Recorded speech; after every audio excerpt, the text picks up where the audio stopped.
Welcome everybody to Rapid Fire after Christmas Day edition. In this episode, we will get to a lot. Antonio Pierce, yay or nay? Coach of the year with the best team, and then obviously, what could be that final game of the season that decides playoff seeding? We'll talk a little Bill Belichick, Mike Tomlin, John Harbaugh. We'll talk a little bit more about teams in playoff positions. Fernando Ramirez, Gilbert Manzano, with Vic, the producer, voicing over the questions. Vic, how are you doing? I'm doing good. Is it still okay to say Merry Christmas, or are we on to No, We're on to on New to the Year's. new Happy moved New on. Year's? All right, guys. Thanks for having me once again. Let's get to week 17, our rapid fire. All right, guys. Let's get it started with this. Yeah, sounds weird. Uh, Week 17. I know, right, guys? And then you guys will this. Fernando, you won last week, so you get to decide who goes first, you or Gilbert. I will go first. Okay, sounds good. All right. Has Antonio Pierce done enough to keep the Raiders' job, or should they go out and hire a coach with experience this offseason? I believe Antonio Pierce has done everything that he needs to keep this job. I mean, you just blew out the Chargers. They had to fire their head coach. You went into Kansas City in December when we all know that Kansas City's gearing up for the playoffs, and their defense controlled the game.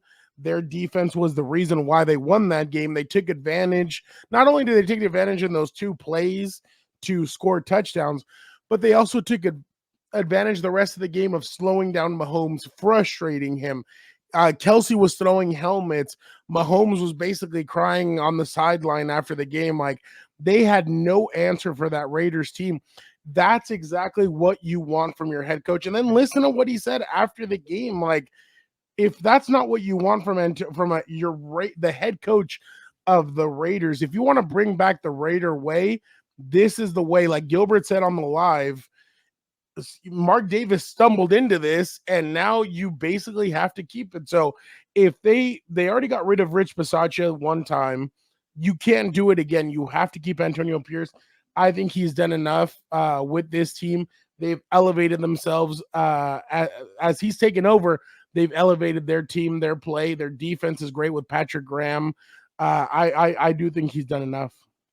Yeah, I can't disagree with Fernando there. Antonio Pierce has done an outstanding job. And I mentioned when after Josh McDaniels got fired, it's like, all right, Mark Davis, I'm trying to copy the Patriot way or even trying to copy the old Raider way. There ain't no copying. This is legit, authentic from Antonio Pierce. Like Fernando said, they stumbled into a guy who breathes the Raider way. Seeing his press conferences has become must watch because he makes a couple of people probably, say, he really said that with everything he's talking about, saying we're gonna suffocate that team. We're gonna step on the gas here. When it was 6-3 or whatever, the 6-3 beatdown, they were not letting up. They were trying to get Devontae Adams the football. I love that. The Grinch, Jack Jones, taking the ball away from the kid there at Arrowhead Stadium. So not only do you have the identity, they're winning. You're going back to the Raider way. They have a great defense. Well, I shouldn't say great, but they're very, very good. And they were just good before. And then after McDaniels left, they became very good. I think that's some adjustments right there from Pierce to help out Patrick Graham. The special team is solid. The rushing attack is clicking. You don't even have Josh Jacobs the last two games. They're still running over 100 yards. So Samir White. And I know they had like a stumble there with the 3-0 loss to the Vikings. Overall, he's 4-3. That's a winning record without a training camp, without even like a star quarterback. He's making it work with Aiden O'Connell. O'Connell has struggled, but he had the 4 touchdowns there against the Chargers. So, find the quarterback. It's easier said than done, but let Pierce build off what he's doing there as the Cats try to get food over here.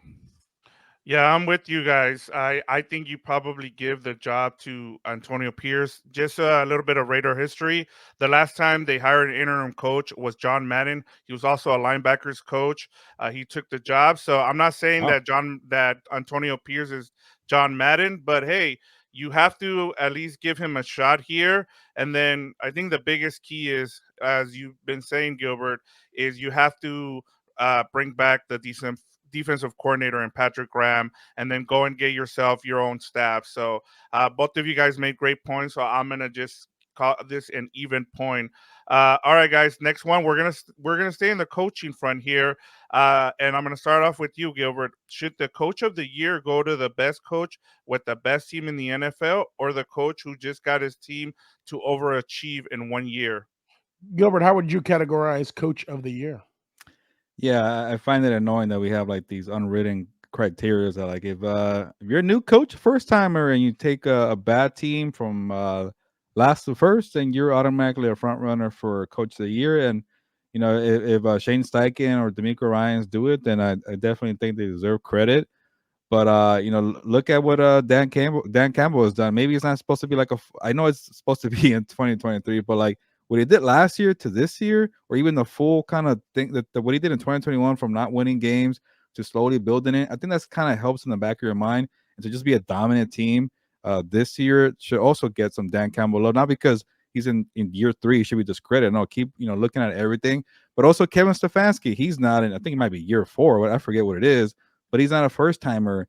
But to not have your quarterback, to have a bunch of injuries in the offensive line, but you still have Joe Flacco clicking with the offense. You still have a dominant defense. So sometimes the coaches who have been around, who kind of make it work on the fly, I think that's impressive too. Or even the guys like a John Harbaugh, who has the best record in the NFL, but we just forget because he's not new, or it's like the new toy that we're all trying to figure out. Okay, this coach here is going to be the next big thing. So definitely, I need the rules to change here. And Stefanski actually has my vote right now because of what I laid out. Dan Campbell would be a pretty close number 2 for me, at least. Um, Best coach with the best team or new coach? No, I think it has to go with the because I think that could go either way. Because I mean, there could be a coach who is a good head coach or a new head coach, and obviously First he's year. overachieved, like the Colts and like Gilbert was saying. But at the same time as well, they like again Stefanski. Stefanski's onto his third quarterback, and Joe Flacco. He's rejuvenated Joe Flacco. He's doing a great job. So I think it's a little bit of both, but like I don't think we should shy away from the job that other coaches are doing. I mean, last year the Ravens, there was questions about John Harbaugh coming in. John Harbaugh now has one of the best teams in the NFL, if not the best team. And and I don't know how to answer that, I guess, in a sense, just because I feel like it should be the coach that got his team to perform to the best of their ability due to the circumstances, like if that makes any sense, just because Yeah. like there's so many different circumstances that you get. Like look at Zach Taylor right now with the Bengals. I mean, you lose Joe Burrow. I know Jake Browning kind of went back down to earth against the Steelers, but that's still a great job what he's doing, able to maintain, stay there in wild card contention, even though you're missing your quarterback. So I guess it's a little bit of everything that it takes to be a coach of the year, but I really do think that there's a lot of candidates that deserve it. I don't think there's one runaway candidate. Like, yeah, you'd look at John Harbaugh, but I think you have to, like Gilbert said, Stefanski, Taylor, Steichen, all these guys. I think there's a lot of people, Dan Campbell, that deserve a consideration because this NFL season we all know is up and down, and but I definitely believe that it's a little bit of everything. I like the points both of you made, and I thought the reason I came up with this question was because I looked at who's won the Coach of the Year, and it's always the new head coach. And I mean Kyle Shanahan hasn't won a Coach of the Year, and he has the best. Well, as of yesterday, he had the best team, and same thing with John Harbaugh. So I'm gonna give this point to Gilbert just because he brought up John Harbaugh. Like eventually, we have to change the criteria to know what it is. It's kind of like the MVP. We've been talking about why the MVP goes to the quarterback, and it's the same thing. Why do we need to know why it goes to the new coach that just overachieved? All right, guys. I like what Fernando said. I think it should be circumstances, not best record or first timer. I think whatever happened in that year, who had the most chaos, I made it work. I like that. Yeah, I'm with you guys on that as well. All right, Fernando, we're going to start off with you on this next question. As we sit here with 2 weeks to go in the NFL season, I want you guys to use your crystal ball and tell me what will be the matchup for the last game of the season on Sunday Night Football. Let me give you some options here.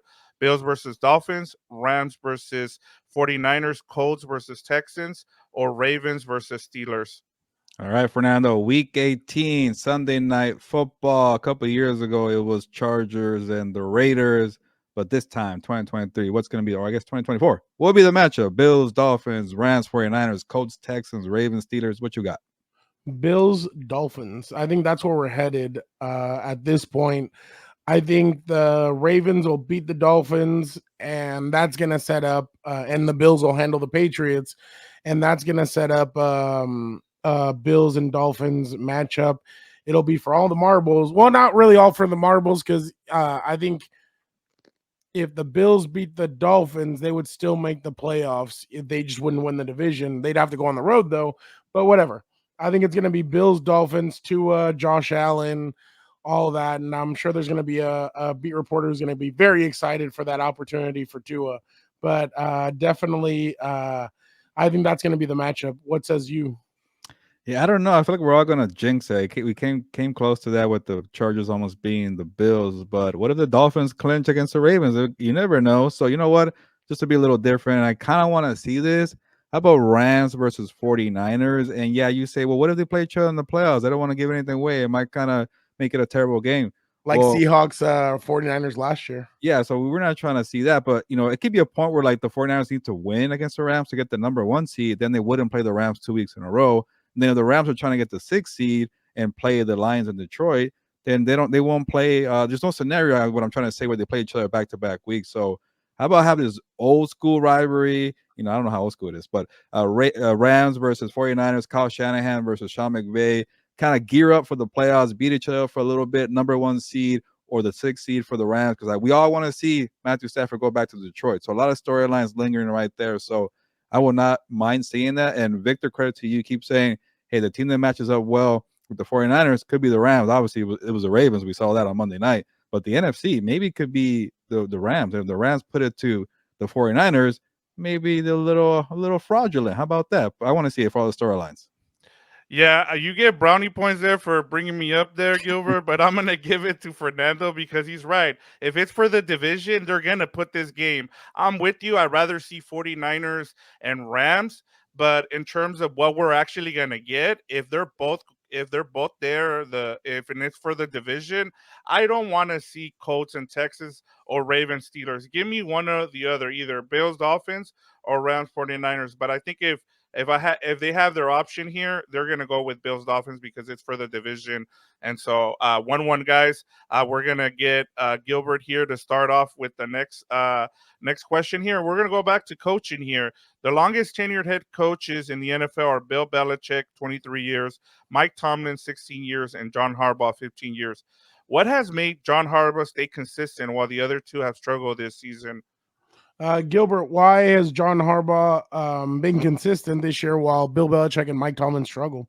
I think he just hit on his coordinator hires. We saw Mike Tomlin trying to make it work with Matt Canada, gave him a year too long. It did not work. Bill Belichick had to mess with the buddies there, Patricia and Joe Judge. Right? No, not is it Joe Judge? Yeah, I'm thinking about the baseball player Aaron Judge, but I got it right.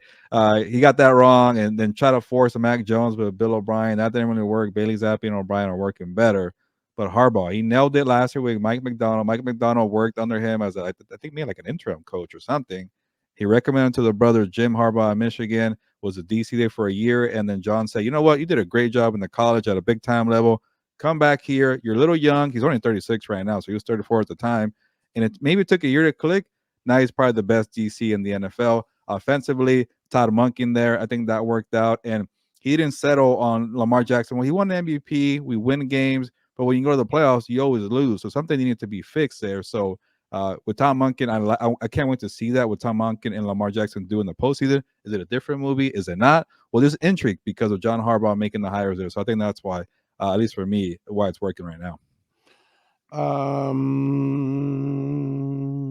going to go with the opposite effect of, in a sense, John Harbaugh was prepared for life after Joe Flacco.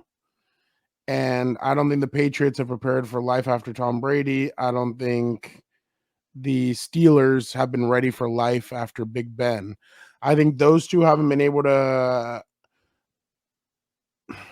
I wonder if Bill Belichick, now that really thinking about it, I wonder if Bill Belichick and Mike Tomlin kind of treated both of their rookie quarterbacks like Big Ben and like Tom Brady, whereas John kind of embraced, like at first he tried to fight what Lamar was, and then kind of at one point he embraced it and built around him Yep. and built a team that he could go with. And I kind of feel like Bill Belichick went, well, okay, Mac Jones, like you're similar, you're the next Tom Brady, you're the not okay, not in that sense, but I can get you shit weapons and you can go out there and perform the way Tom Brady did. No, you can't. And then on the other side, it's like, well, Pickett. Pickett, you could be out there like Big Ben doing this, blah, blah, blah. Well, no, I can't. And I feel like with this guy, he was able to kind of prepare and do that. And then obviously, I don't think anybody drafts better than the Ravens do, and they've done a really good job of collecting all this talent in the last few years. Add that with good free agent signings, I feel like it's an organizational kind of thing, and I just feel like John Harbaugh just has such a or aura to him that he has just been able to keep everything together. Even remember, Lamar wanted out in the offseason. He was able to kind of convince him to stay. They were able to mend fences, and now they're potentially going to be they're a potential Super Bowl contending team. So I think that's kind of the main reason. Like the ability to adapt by John Harbaugh is the biggest reason why he succeeded while the other two haven't. Yeah, you guys made both great points. I think the biggest thing for me was loyalty with both Bill Belichick and Mike Tomlin. They've been unable to move on from their coordinators. As with John Harbaugh, he's just like, hey, I'm going to make sure that I get the best guys available. I'm going to go to the college ranks and get the guys that I need to be able to succeed now as this evolving with the new passing and the new defense. So that point I'm going to give to Gilbert. So Gilbert, you're up 2-1 now. As we head to the next question here, what team in the playoff picture will you have no faith in if the playoffs started today? Here are some options for you guys: Jaguars, Colts, Seattle, Cowboys, Bucks, or Chiefs. All right, Fernando, what you got here? The playoffs started today. Is there one team you have absolutely no faith in winning a freaking game? How about the Jaguars? How about the Colts, Seahawks, Cowboys, Buccaneers? I know not that one. No, hell no. Or Take how the about Bucks the out of Chiefs? there. Go bold, Chiefs. What you got? Oh, I want to go with the Jags, but I feel like that's kind of the easy one. And so, but I'll go with the Chiefs. They just lost at home to the Raiders. I like it. I just don't. What am I supposed to believe in? Like, in my opinion, if you can hit him and disrupt him and frustrate him, I'm sorry, he's not Tom Brady, where if you hit him, you piss him off, you do that, he's gonna get fired up and he's gonna come out here and he's gonna try and ram it down your throat. Peyton Manning was the exact same way. Some of these guys are like that.